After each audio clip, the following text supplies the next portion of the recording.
Start small. You know, it's easy to daydream and have all of these big ideas, but you don't want to put too much on your plate from at the beginning, or you're going to get overwhelmed and burnt out. And you don't need a huge amount of money to begin with. You know, start with that private room, start with house hacking if you're able to. Hey y'all, welcome back to the Short Term Show. I'm your host, Avery Carl. Got a couple announcements today. You can buy my new book, Smarter Short-Term Rentals, anywhere books are sold. So Barnes & Noble, Books A Million, Amazon, all those places, or the Bigger Pockets bookstore at biggerpockets.com/smarterstrs.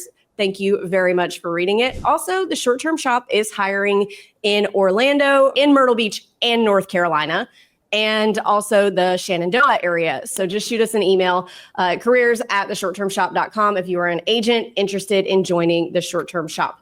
Now, without further ado, we will go ahead and introduce our guest today, Kate Almea. And I'm so excited to interview her because she's got a really cool backstory. So I'll ask the questions and I'll let Kate tell you about it herself. How's it going, Kate? Cool, going great. Awesome. Doing good. Yeah. All right. Well, tell us a little bit about yourself, how what your background is and how you got into short-term rentals. Sure. Yeah. So I've kind of always had this mission, this very specific mission to connect people through creative spaces. And that kind of began when I was 18, managing concerts, like putting on concert events in my hometown and for my college. And by 20, I was out on the road tour managing on the Vans Warped Tour, if you've ever heard of that. Oh, yes. I have played on the Vans Warped Tour. Oh, really? Girl stage, yes. Oh, my gosh. Ages ago in another lifetime. That's amazing. Yeah. Yeah. So I was on the tour. To hear. Yeah. I was on the tour. It was basically like my summer job when I was in college. So like I love that. 2009 through 2012. And I managed nonprofit sponsors on the tour. Oh, cool. So that was so much fun. I absolutely loved being a part of that and basically helping to set up a city every day in a different location and meet all these new people and just connect with so many people. And then in, 2014, I found out about Airbnb. A friend of mine actually made a comment that my apartment, quote, looked like an Airbnb. And I was like, what is that? I looked into it and booked some stays. And then I decided I wanted to host. So I purchased my first property in 2015 and just started with a private bedroom in my own primary residence. Totally fell in love with it, decided I wanted to do that all the time. So I moved out to San Diego to pursue that dream, ended up quitting my 9-to-5 marketing agency job and doing that full time for about 4 years. Ended up moving up to San Francisco, where I worked out of the global headquarters for Airbnb as a host advisor. And then COVID happened. Oh, right. Yeah. And I ended up moving back home to Virginia and basically taking everything that I learned from California and just bringing it back home. I became a full-time Airbnb ambassador at that point. And that's basically what I've been doing ever since. So I've helped onboard, I might have already reached, I need to check again, but about 1,300 new hosts all around the world in the past 5 years. So it's been really fun and fulfilling. I love helping new people start their own furnished rental businesses. Love it. Love it. So let's talk about the units that you have. So what's in your portfolio right now? Yeah. So currently I have 2 guest houses in my backyard. We have 12 acres. So I'm actually in one of them right now. I have, this is a guest house, and then I have an ADU, they're slightly separate here. I know different cities have different definitions of guest houses and ADUs. Basically here an ADU can have a kitchen, a guest house cannot. So there actually was a stove in here, took it out. So we have these 2. One is a midterm rental, one is a short-term rental. And then I have a historic home basically in downtown Richmond, Virginia, that is also a midterm rental. Okay. And that's it for me right now. When I was in San Diego, I had a full-on co-hosting business and had 10 properties there, really unique spaces like surf shacks and yachts and floating houses, which was super cool. But I didn't actually own any of those. So I was just kind of managing them for the owners. But my main kind of focus today is helping others start their own short-term rental businesses. Okay.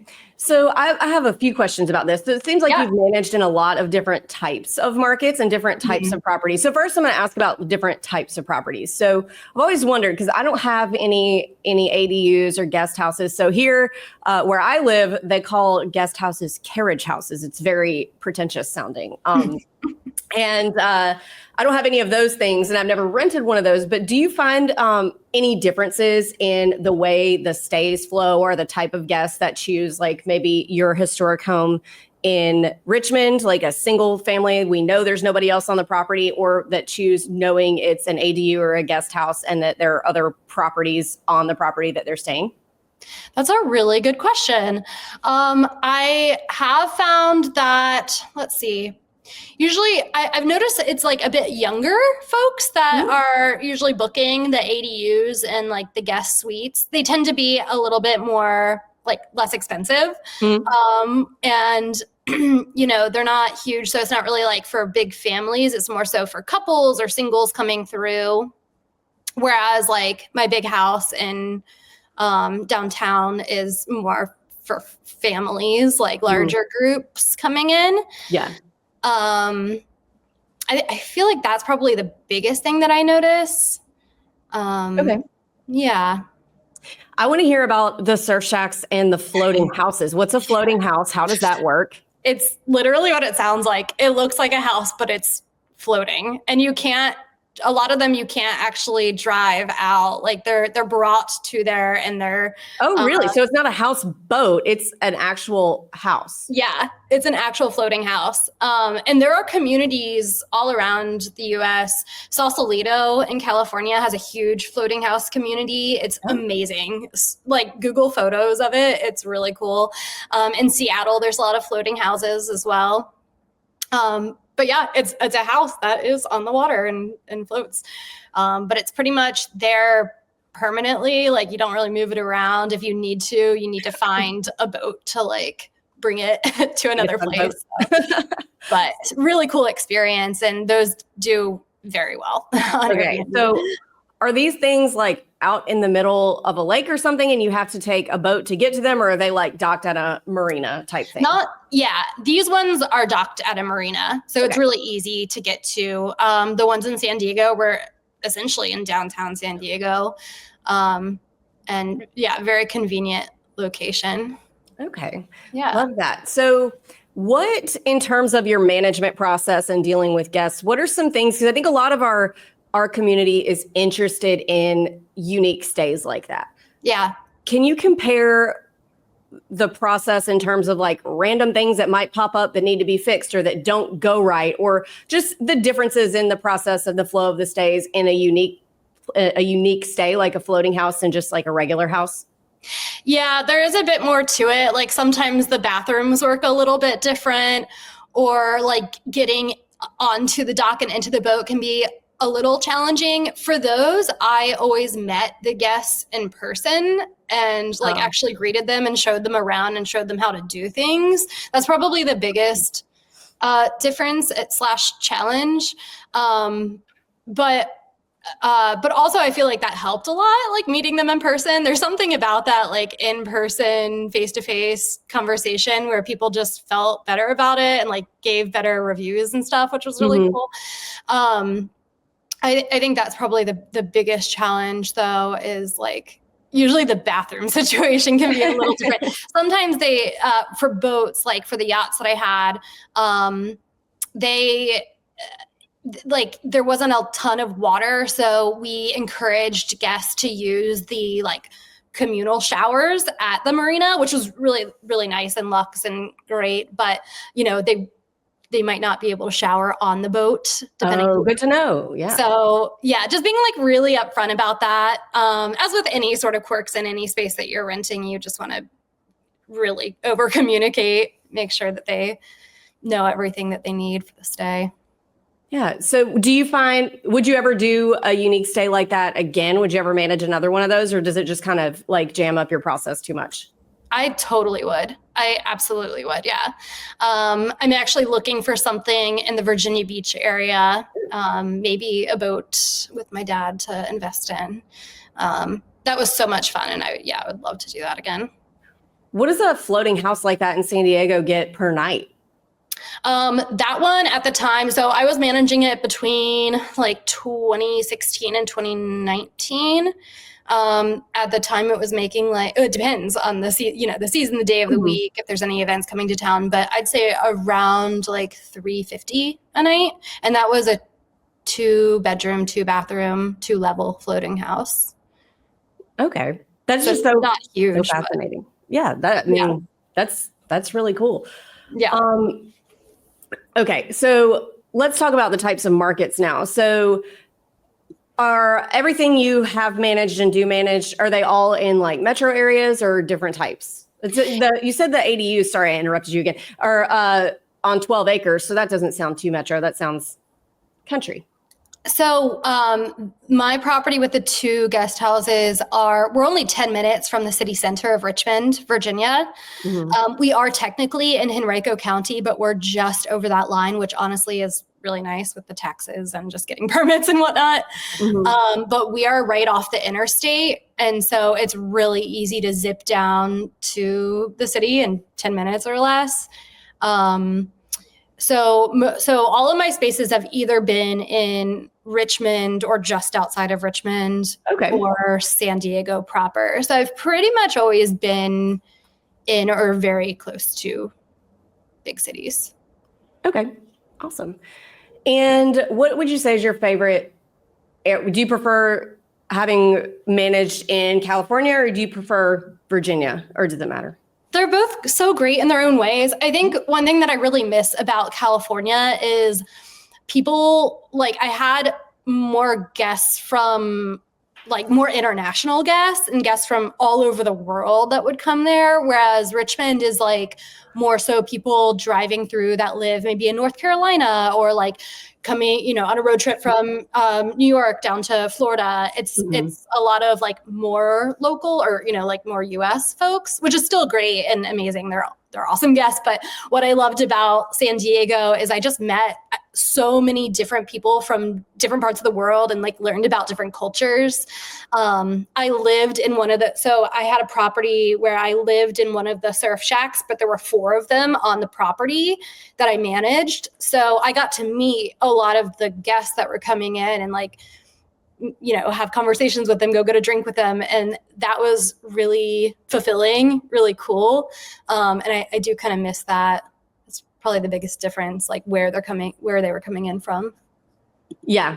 Yeah, I hear that. So let's talk about, your first one was in 2014, you said, when you started doing that, or that was when 2015. Okay. Yeah. So you've been doing this about 10 years. What would you say has been the biggest change in the industry and managing short-term rentals over the last 10 years? Probably that it's just gotten so much more popular. Like there's just a lot more listings out there. That and just regulations, like cities kind of cracking down on short-term rentals. Those are probably the biggest like changes that I've seen, but I've kind of seen that as like an opportunity for me, at least. Like for example, in Richmond, it has to be your primary residence in order to get a permit. Like it has to be on your primary residence. Oh, I didn't know that. Okay. Yeah. So you can't just rent out like an entire home in a residential community short term. But that has actually, in a way, like helped me kind of niche myself down as an Airbnb ambassador to help people who are home sharing. Like that really has been my thing all along. And so I think that kind of like made it, I don't know, like solidified that was my niche when that happened. So. Okay. Yeah.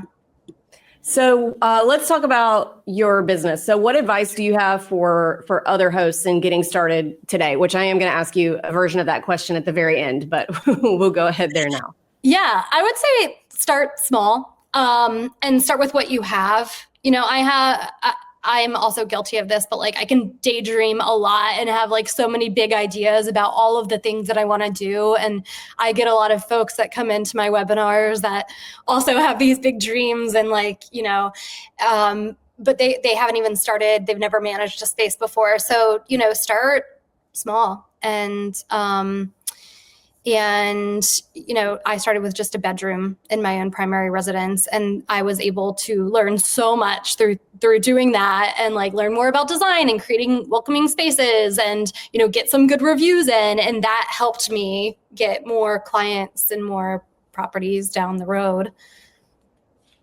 All right. Awesome. I have one more question. So you work with mostly people who are home sharing. So people who are like renting out an ADU or even actual rooms in their houses, right?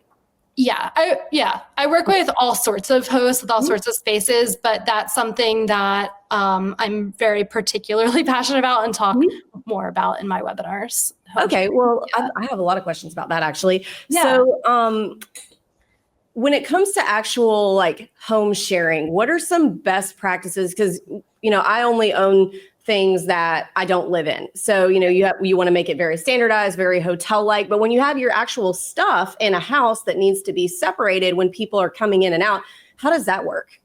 Yeah. So it's really helpful to have a closet or a room that you just lock off with all your personal things in it. So you can just throw everything in there, lock it off, and not have to worry about it. And what it's funny, I always get the question, like, what else do I need? Like, what do I need to buy? And a lot of times I'll go into these spaces and I'm like, you don't need anything more. You actually need to declutter. You need to get rid of stuff. Yeah. People here in the US, and I'm guilty of this too, but have a serious like clutter issue, like just a lot of things, you know? Yeah. And sometimes that can be overwhelming to guests. So just like, cleaning things up can be a very helpful thing if you're home sharing, Right. and in general for short-term rentals.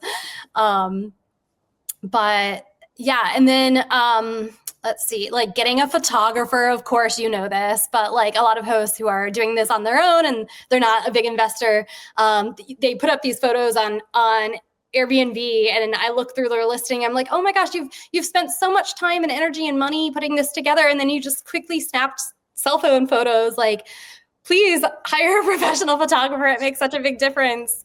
Some people just aren't even really thinking about that, so that's huge. Yeah, for marketing your space. Definitely.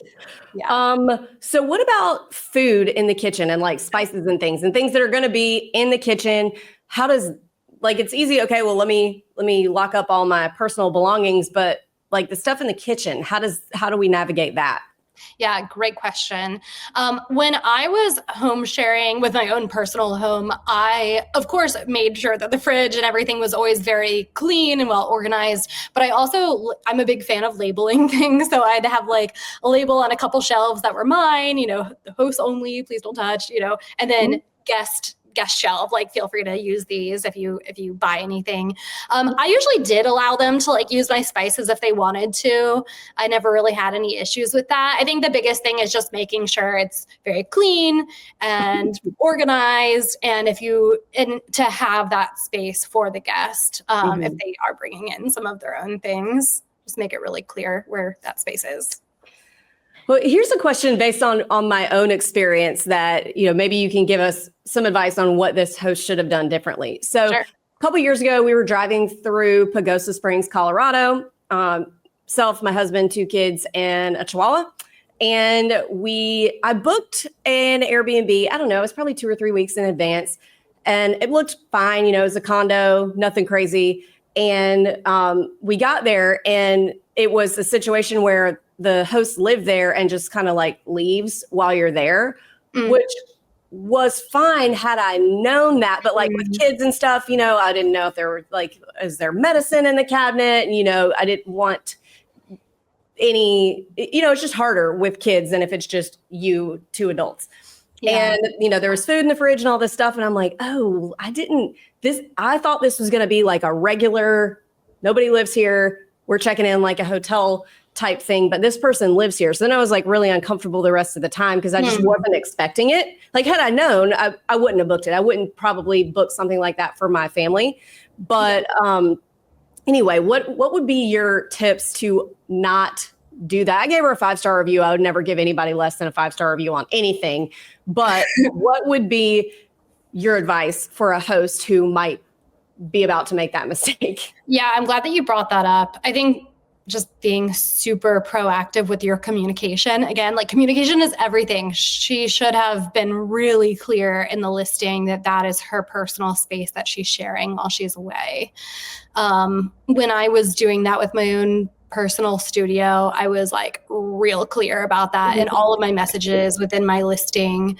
I made notes about that. Like there might be some food in the refrigerator, things like that. Just being very clear about communication. I'm sorry that happened. That can be, I can see how that could be frustrating, especially like with kiddos wanting to get things and whatnot. It was fine. We made the best of it. It was just 2 nights anyway. So yeah. I can see how that might be a little weird though, or like going into a space and seeing like family photos all over the space. Yeah. Like a portrait of grandma staring at you from the bed. That's like kind of weird. Yeah. Well, yeah. And in a different time in my life, that might have been something I would have booked on purpose, but different seasons. Sure.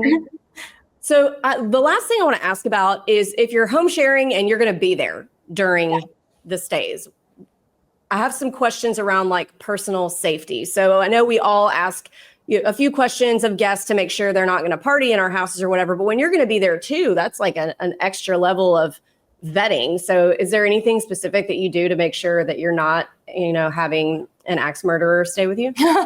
Yeah.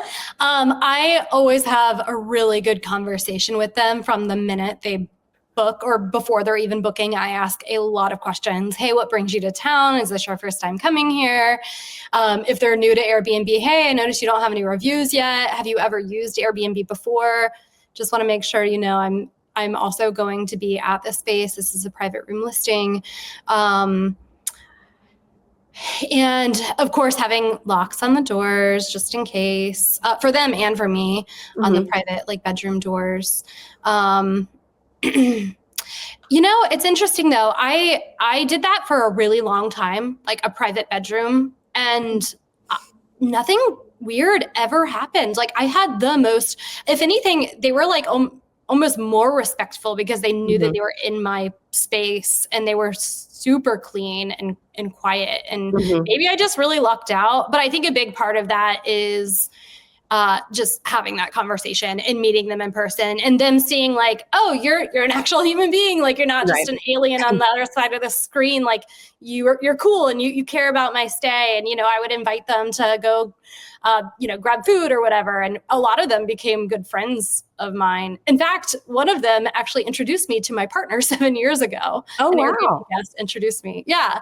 So I've had a really positive experience, but of course, you do always want to be proactive and a good communicator. Yeah. People always ask me, what's your craziest short-term rental story? And I've had them for 10 years too. And like, I don't have one. Nobody's ever thrown a party or torn anything up. I'm knock on wood right now, but I don't have any like, oh my gosh, my guest did something crazy. Nobody's ever done anything. Yeah, same. If anything, it's been the opposite. Like, they've become some of my best friends. Like I've gone to their weddings and birthday parties, baby showers. Like they leave me gifts, people are always afraid of like, oh, what if they steal my things and break all my things? And like been hosting for 10 years, thousands and thousands of guests. Like, yeah, a wine glass is going to break, but usually people are really upfront about it and like leave $20 on the counter to get a new one, or, people are good. I think that's like the biggest thing that I've come to realize hosting. And I'm sure you have too, is like, people are good. They just want a safe, comfortable place to stay. They're just like me and you. Yeah. Yeah. Mostly. Mostly. Yeah. All right. Well, thank you, Kate. You have been a wonderful guest. Definitely something different than what we're used to. So that's always cool. Let's got the last 3 questions of the show that we ask every single guest. First question. What advice would you give 20-year-old Kate if you had it to do over? Love that. Don't listen to boyfriends who told you couldn't do it. And go ahead and make that leap. And I did, by the way, and it's been great. And I'm glad that I didn't listen to them. And also just get your real estate license ASAP. Like, I was finding houses for friends and my landlords and negotiating deals between them and the sellers for years and like not getting paid for that. And like, I should have just made the time to get my real estate license way before I did, because that would have given me a lot more money to invest in more properties. I agree with that. Number 2, what advice would you give a new investor who's interested in getting started today? So a much different time than when you got started. Yeah. Let's see. I mean, like I said, start small. It's easy to daydream and have all these big ideas, but you don't want to put too much on your plate from at the beginning, or you're going to get overwhelmed and burnt out. And you don't need a huge amount of money to begin with. Start with that private room, start with house hacking if you're able to, maybe even start cleaning Airbnbs. And that's a great way to meet investors and, property owners that might be able to use your help. Just get started, and you'll learn as you go, and you can scale strategically from there. Also great advice. And last, what's your favorite book that's impacted your mindset? Oh my God, I love this question. There's so many of them. Okay. The Happiness Advantage by Sean Aker. Have you ever heard of this guy? He's like, no, I haven't. He's like a positive mental attitude researcher. Oh, so more specifically, though, there's a TED Talk that he gave. It's called The Happy Secret to Better Work. It's 10 minutes long. And this TED Talk, like, I swear, was like a pivotal moment in my life. Like, my entire perspective about things totally changed after watching this. I must have watched it like 10 times in a row. I was like, oh my God. It just teaches you that traditional thinking suggests that success leads to happiness. But what he is saying is that happiness actually drives success. It's like the opposite way. And you have to think about it like that. What's the name of it again? I'm writing it down. What was that? What's the name of it again? I'm writing it down right now. Yeah. So the TED Talk is called The Happy Secret to Better Work by Sean Aker, Achor. He's so funny, and he's like this positive psychologist researcher. And it's just, I'm like a total nerd. I've watched a lot of TED Talks in my life, but there was something about this one that just like was a really pivotal moment in my life. And it just really stuck with me. And he has a few books out there, but The Happiness Advantage is the one that really dives in. The Happiness Advantage, writing that down too. Yeah. Right. So many good books, though. Shout out to the Short-Term Rental Book Club. I've never heard of them. They are great. They'll send you a new book every month. Oh, that's we cool. nerd out together at the end of the month. Yeah. Oh, fun. I'll have to check it out. Yeah. Maybe we could get my book in there. I know. You've done a couple of Bigger Pockets ones. I'll have to mention that to them. Yeah, well, I'll send it over. But thank you so much for coming on. If our listeners want to find you and follow you, how can they do that? Yeah, so my website is hostwithkate.com, at hostwithkate on social media. That's probably the best way to get in touch with me. All right. Well, Kate, thanks again so much for coming on. It was a really great episode. Thanks so much for having me. Have a good one.